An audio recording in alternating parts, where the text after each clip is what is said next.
Hello everyone, I'm Manoj Kumar, founder and CEO of BioFolk Scientific Community. I'm joined by Dr. Sudip Das, our chairperson of BioFolk Scientific Community, the mastermind of this initiative. Dr. Das, a staff scientist from Technical University of Munich, Germany, and we are honored to welcome Professor Sritama Bose, our today guest speaker. Dr. Bose from Dr. Bose, Associate Director of Chemistry from Orfonyx Bio from Oxford. So once again, Dr. Bose, thank you so much for joining us today. Means Hello, am I audible? Yes, thank you. Thank you, Manoj, for the invitation. Yeah, thank you. You are start from you did your PhD from Indian Association of Cultivation Science. Now you are a associate director of chemistry. Can you share your journey from India to Oxford, such a prestigious such a prestigious institute, or can you share a little bit your journey? Yes. So currently, I'm the Associate Director of Chemistry at Orfonyx Bio. So Orfonyx Bio is a biotech company spun out of the University of Oxford. We are based in the bioescalator in the Oxford University campus. Before joining Orfonyx, I was the head of chemistry research and innovation at Nucleic Acid Therapy Accelerator, which is a unit under the Medical Research Council. And as you mentioned, I earned my PhD in total synthesis of bioactive natural products from IACS Kolkata. After that, I did a couple of postdocs spanning around the world, and then I transitioned to Signature Discovery because I wanted to do more application-oriented research. So Signature was a UK drug discovery CRO, and I worked there as a senior scientist where I could basically apply my organic synthesis expertise to drug development. And now at Orfonyx Bio, I'm working on developing a class of genetic medicine for protein upregulation. Great, thanks. Great, thanks. Means you are first working in synthetic biology, synthetic organic chemistry. Then you transform your career in nucleic acid research. What is the key motivation behind this? Yes, so in simple terms, nucleic acid therapeutics are a type of medicine which that uses DNA or RNA molecules to treat or prevent diseases. And instead of using traditional small molecule drugs or large molecules like antibodies, these therapies actually work by directly interacting with the genetic instructions inside our cells. And they can be designed to either turn off a faulty gene that's causing the disease or to provide a missing or corrected genetic instruction to make a beneficial protein. So my motivation about nucleic acid therapeutics came because of this potential to address the root cause of the disease that is previously which was considered untreatable, and many of which are still undruggable targets with small molecules. And unlike many conventional drugs that usually addresses or targets a protein or a pathway, these therapies are going straight to the source, which is targeting the gene itself. So I found it a rewarding experience to work on a field that is actually changing how we approach drug development. That's really nice. Thanks. Dr. Das, over to you.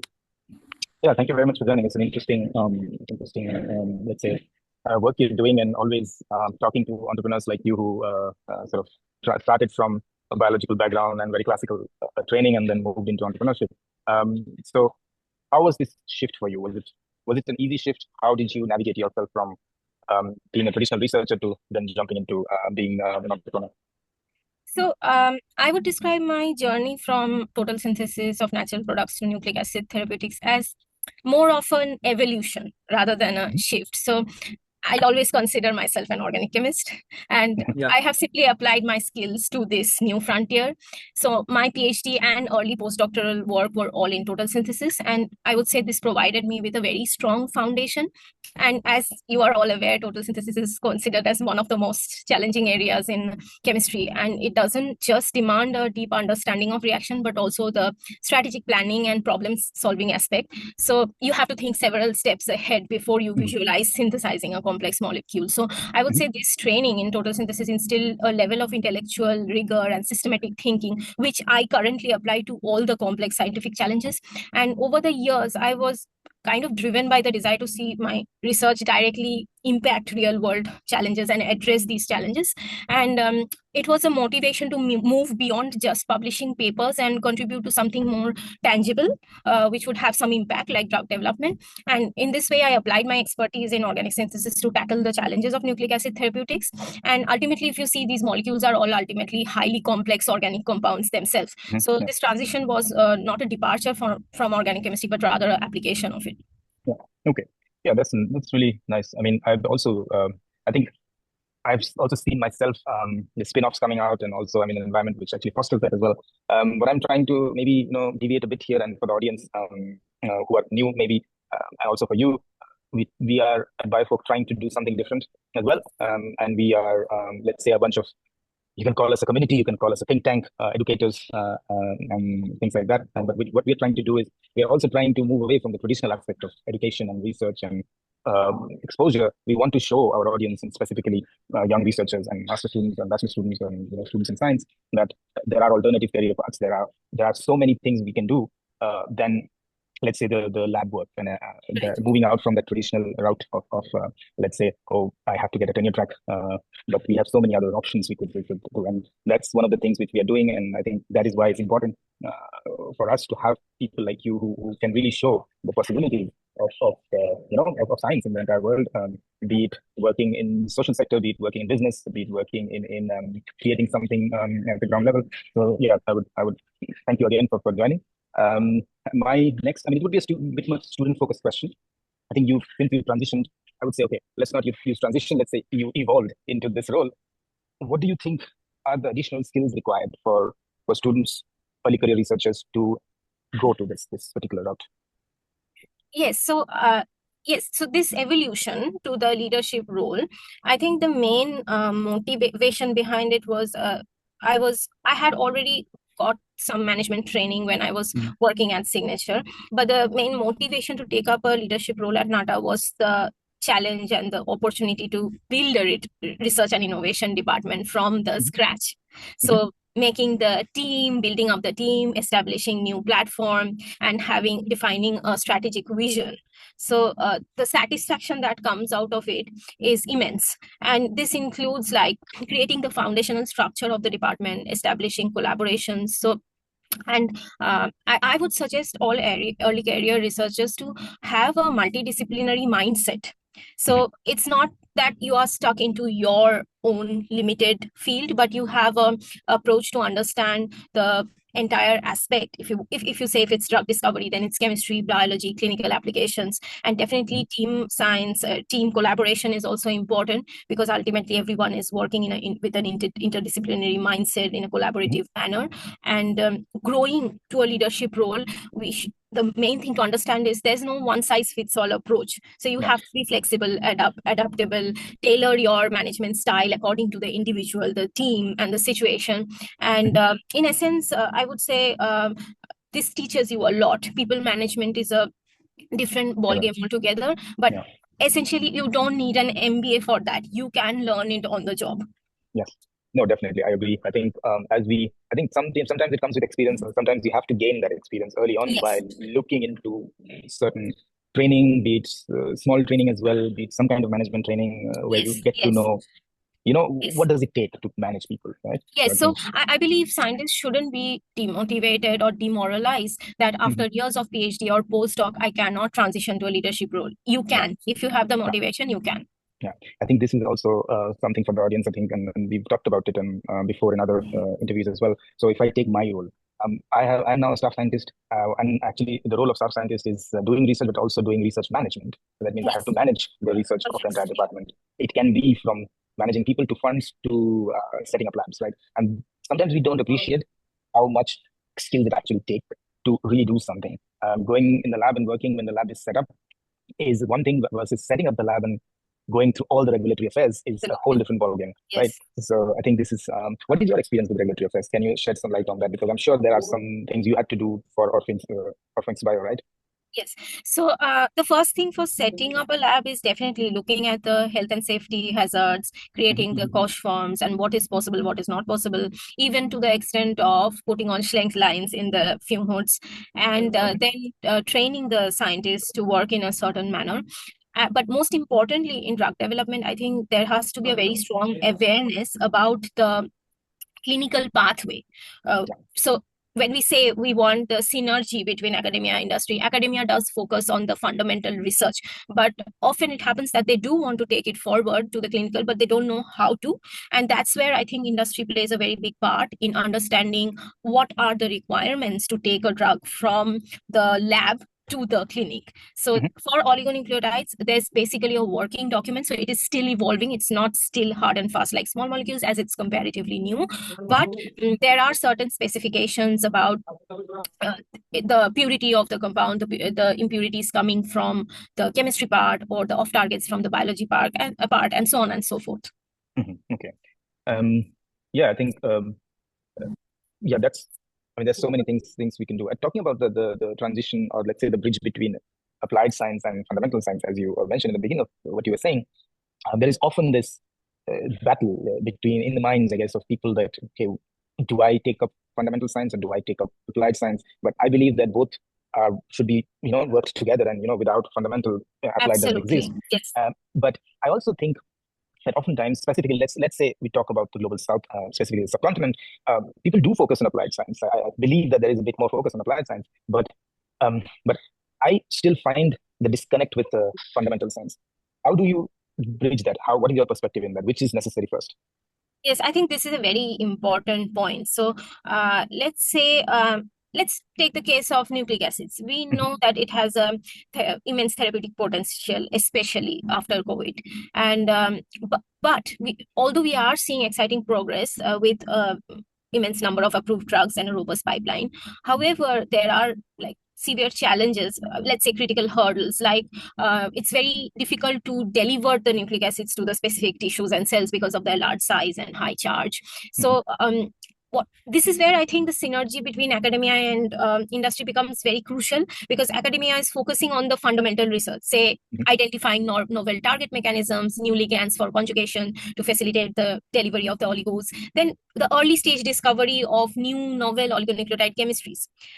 Industry, on the other hand, brings unparalleled expertise in the actual drug development. So the process optimization, large-scale manufacturing, navigating the complex clinical and regulatory pathways, which we were talking about. So this is where you can take forward the fundamental research from the academic lab to the clinic through the combination of academia and industry. And I think there are, in UK, I've seen certain events where, for example, UCL have an event where it's called a Nucleic Acid Therapeutics Industry Academia event, where we talk about and discuss how we can carry forward this. So we can contact academics after the event and say, okay, you have a delivery vehicle to deliver the nucleic acid to the kidney. Can we use that to take forward our drug to the clinic? So I think this kind of collaboration is extremely crucial to actually develop medicines which can be delivered to patient more quickly and efficiently.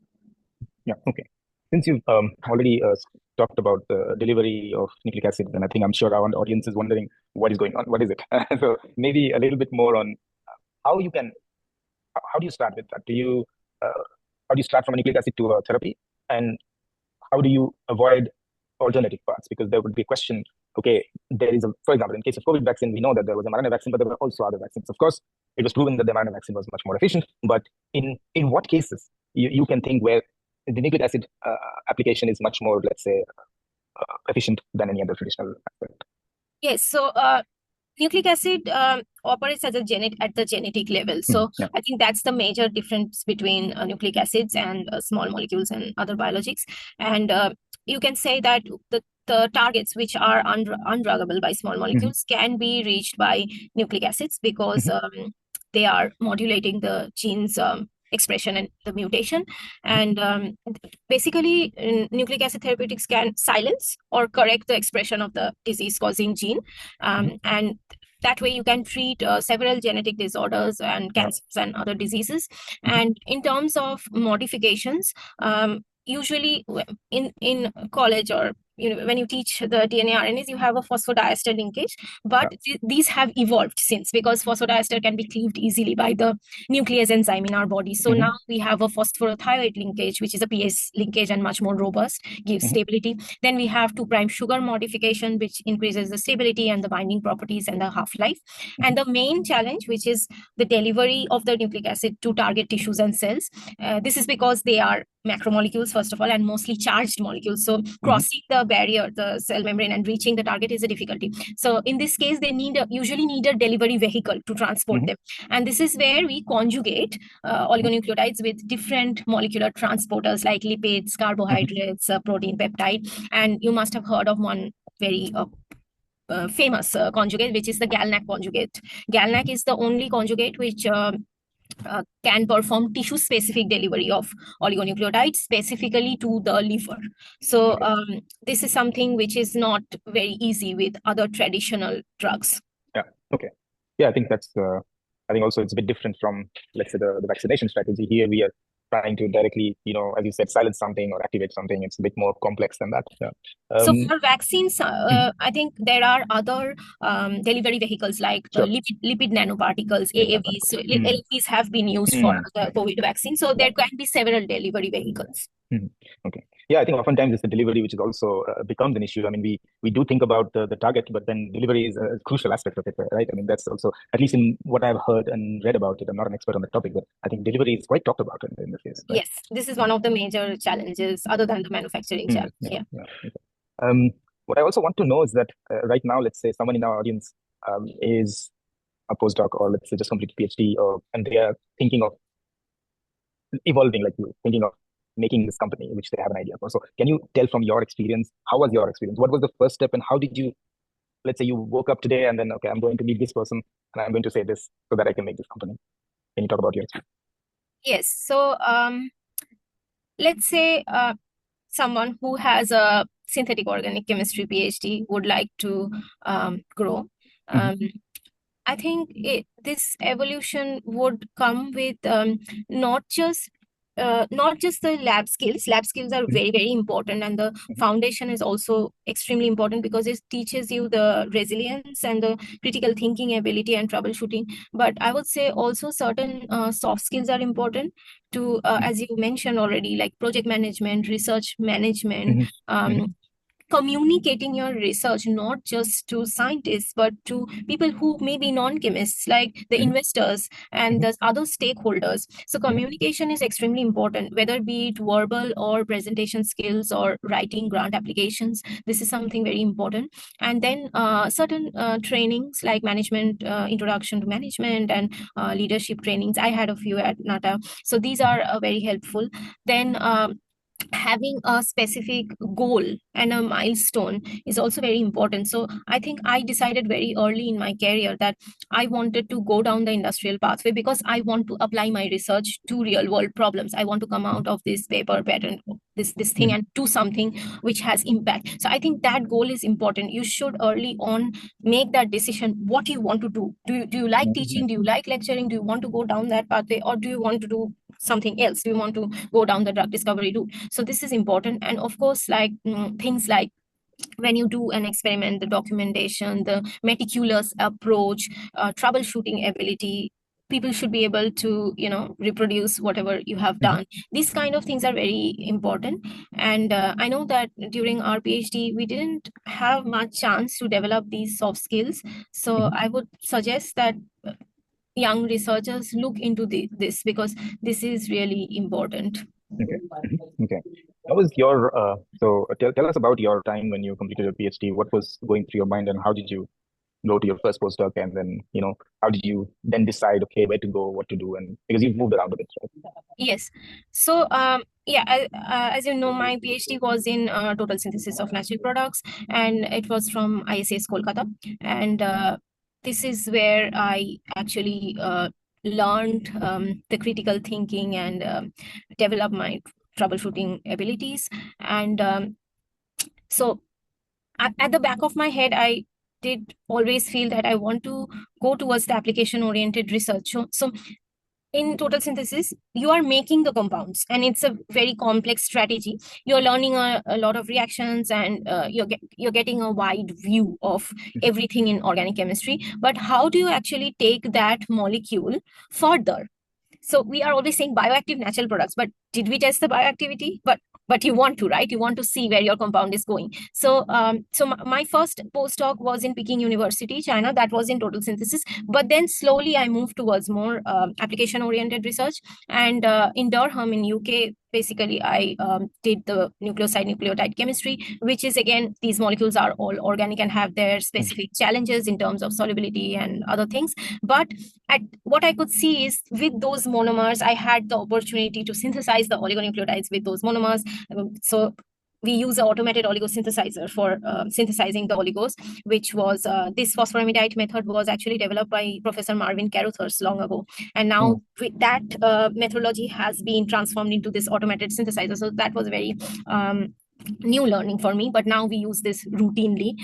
So understanding the bridge between manually doing something and then automatizing it, so these kind of things. And then in my postdoc I learned to write proper grant applications, follow on fundings, mentoring students and taking classes and stuff.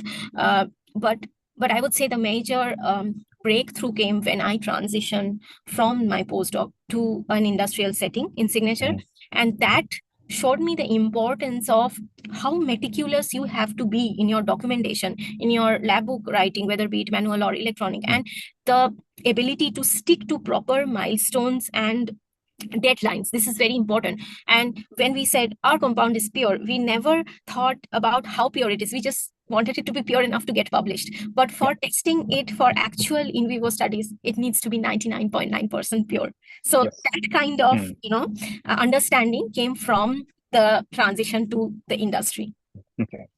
So also people listening to us, there are people in the audience who would also want to know how to, let's say, let's talk about a bit more on the academic side, how to cross the hurdle from, let's say, national research to global research. Because what we are trying to do at BioFolk is also basically introducing people to global research. And what we believe is that research is not national, it's collaborative. When you go somewhere, do your PhD or postdoc, you come back or not, you move around, it doesn't matter. But I think the major hurdle is where people are there at where they are, and then they want to take the next step to be global. So what do you think? What do you suggest they do first? What is more important according to you?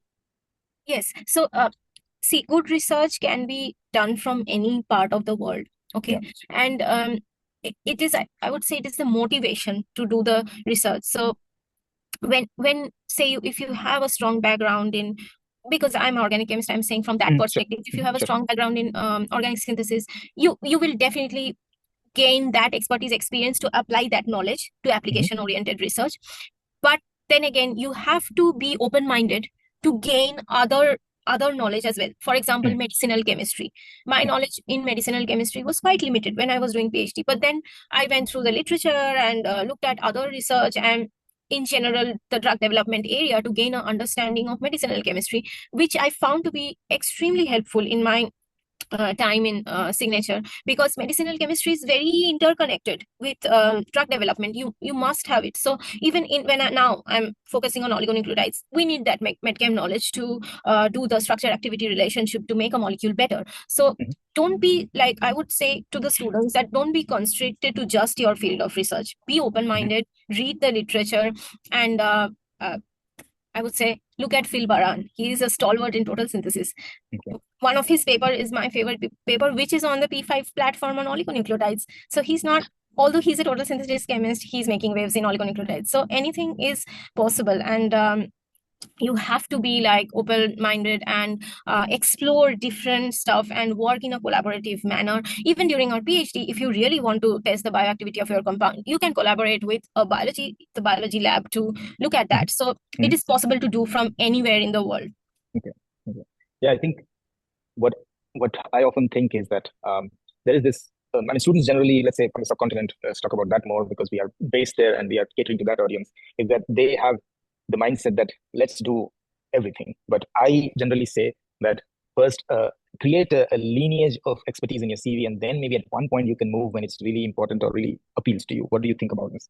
Definitely, I agree. So you should have a very strong foundation or expertise in your own subject on which you did your PhD. So if now someone asks me to synthesize a molecule, generating that synthetic route and doing the reaction, I'm not being arrogant, but I can close my eyes and do it. So I should have that strong foundation. And then I should be open-minded to gain the knowledge about other things as well. So for example, now when we synthesize a oligo and then a biological data is generated, by looking at the graph or by looking at the knockdown or upregulation, I should be able to correlate that data. So I don't need to be a very like hardcore biologist to do that, but I should have that basic idea so that I can correlate the data and work in an interdisciplinary way. And another thing I would say is, yes, it is difficult to transition from academia to industry in terms of that you don't know about that methodological approach of being very particular about documentation and deadlines and stuff.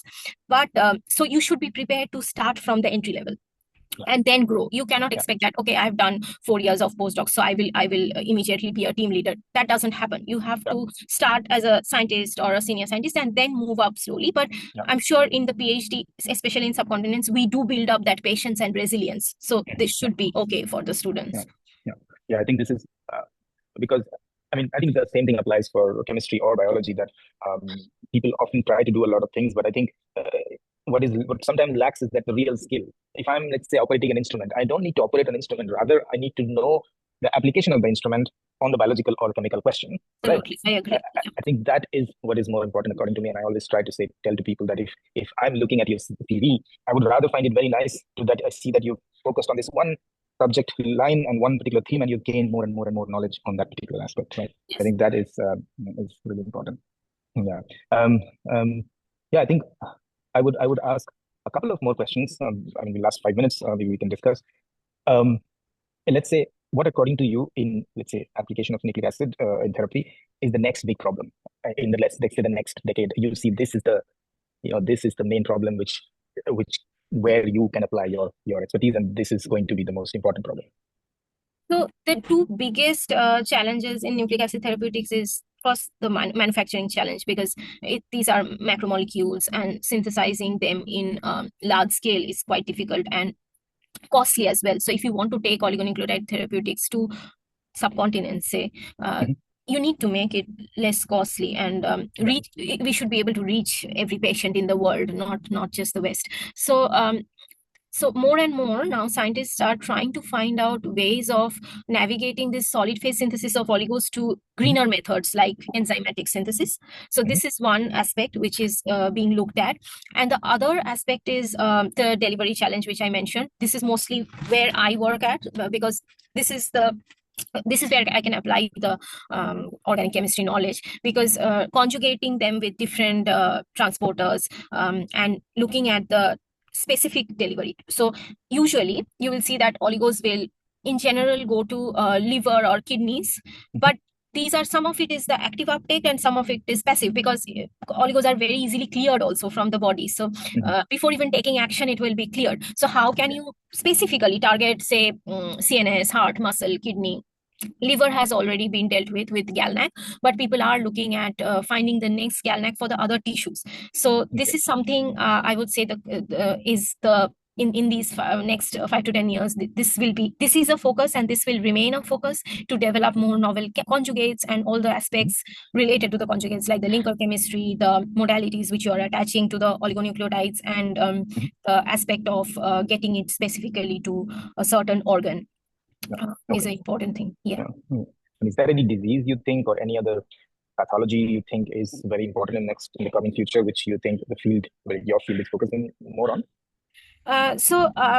One of the major challenges is the CNS drugs, because of the blood-brain barrier. It is not for small molecules, neither for oligonucleotide. It is easy to cross the blood-brain barrier. With oligos, there is a slight advantage that you can inject it intrathecally or do a IV and inject it, but definitely this is not a sustainable option because it's a very invasive procedure. So I would say looking at non-invasive methods for CNS drugs is something to look at. And also for kidney targeting, something which would be actively taken up in the kidney before being quickly cleared from the body. That is also another important area. Is there anything in cancer therapy, you think? Yes, definitely. So for cancer, I think not just rare cancer, but other cancers as well, it is very important to specifically target the cancer cells and not kill the healthy cells. So this is where I think the specificity of oligo drugs could play a key role. And also there are several rare cancers which the big pharma don't look at because these are not profit making. So I think small companies and startups and research institutes can look at this. Okay. Yeah, nice. Maybe a little bit more, I will move towards a little bit more, since we try to keep it as a discussion, a bit more fun as well, a bit more towards, let's say, fun questions. I mean, I think all three of us have a similarity coming from West Bengal, and two of us, I guess, from Kolkata. Yes. So, what do you miss the most about Kolkata? I mean, are you originally from Kolkata? Yes, Also, I'm Pooja also also coming. Yes. Okay. So I think Pooja is the most important point here, right? Yeah. No, that's. I think I miss the food. However much they say Indian curries, these are not Indian curries. And even in Kolkata, food is it's the next level. I mean, it's different. Ultimately, yes, street food, home food, these are something I miss. And also, I would say the sunny weather. It's really hard to see the sun in the UK. It's always very grey and gloomy. So I do miss the sunny weather in Kolkata, and of course, my family, parents, and friends. Nice. Oh, actually, I was also born and brought up in Kolkata, and my schooling was also there. So, I also definitely agree with that. I definitely miss the food part of Kolkata as well. I still think it's the best place to get food in India. So, yes. So, last question from my side. One more fun question. What would you have done as an alternative career path, if not an organic chemist and someone who synthesizes nucleic acids? I think I would have always chosen a career in science, specifically chemistry, no matter what.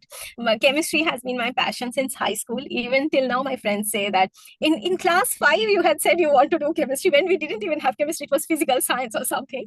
But I was always very passionate about chemistry, and it still continues to inspire me every day.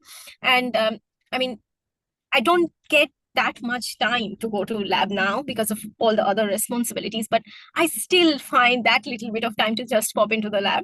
And the part of the work which allows me to be creative, it's like solving complex puzzles. And I think this is what I love the most. And I cannot dream of a life without organic chemistry. Very good. That's I mean, fair answer. Okay. Great. Yeah, Manoj, over to you for closing remarks. My last question is that who are the scientists, past or present, you are admiring most, and why? Definitely. My favorite scientist is Phil Baran. So Phil Baran, I used to follow his paper from when I was doing my PhD, and at that time, total synthesis was like, oh, who does total synthesis? It's going to like kill you. It's going to destroy your life. But he is a scientist who basically changed the whole idea, the whole dimension of total synthesis. He brought in a glamour to it, and the idea about the ideal synthesis, I simply loved it. And now when I see him doing stuff in oligonucleotides, it motivates me more that yes, it is possible to do everything, and science is not limited to anything particular. If you know chemistry, if you love chemistry, you can do everything.